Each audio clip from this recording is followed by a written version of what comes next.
நம்ம சொன்னது மாதிரியே அந்த கோட்டைன்றதெல்லாம் சிதறடிக்கப்பட்டிருக்கு, சின்னமாக்கப்பட்டிருக்கு. மேற்கு மண்டலம் அப்படின்றது என்ன ஆச்சு?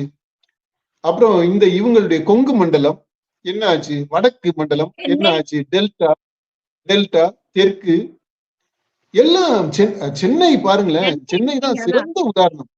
சென்னையை சுற்றி இருக்கக்கூடிய அந்த பகுதிகள், சென்னை, செங்கல்பட்டு, திருவள்ளூர், காஞ்சிபுரம் செம்ம சாத்து. ஐயோ, ஸ்வீப் இது மாதிரி யாருமே எதிர்பார்த்திருக்க மாட்டாங்க. ஏன்னா நம்மளுமே இது இவ்வளவு தூரம் ஒரு பெரிய ஸ்வீப் இருக்கும்ன்றது எதிர்பார்க்கலாம். ஆனா கரெக்டா அதை அந்த இதை பாயிண்ட் அவுட் பண்ணி இருக்கிறோம். இந்த கோட்டைன்றது சிதறடிக்கப்படும், அந்த கான்செப்ட் வந்து அது நிக்காது, அது கட்டுடைக்கப்படும் அப்படின்ற அந்த சொல்லியிருக்கிறோம். அது ஒரு அப்போ பாருங்களேன், இப்ப எவ்வளவு தூரம் இந்த அரசியல்ல நிறைய கதைகளை சொல்லி சொல்லி சொல்லி மக்களை நம்மளை நம்ப வச்சிருக்கிறாங்க.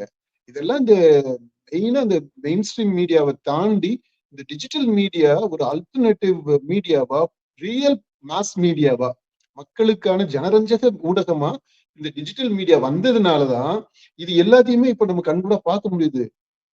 அப்படி சிதறடிச்சிருக்கு. சூப்பரான ஒரு இது தமிழக அரசியலுக்கு இது ஒரு ரொம்ப ரொம்ப ரொம்ப நல்ல விஷயம் நடந்திருக்கு இந்த தேர்தல்ல.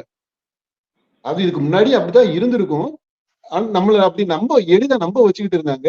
இந்த தேர்தல்ல அப்படி சிதறடிக்கப்படுறத நம்ம பார்க்கிறோம். இது பட்டாசு வெடிக்கிறது மாதிரி அதை நம்ம இந்த கோட்டைகள் சிதறத நம்ம பார்த்து சந்தோஷப்படுறது மாதிரி இருக்குது.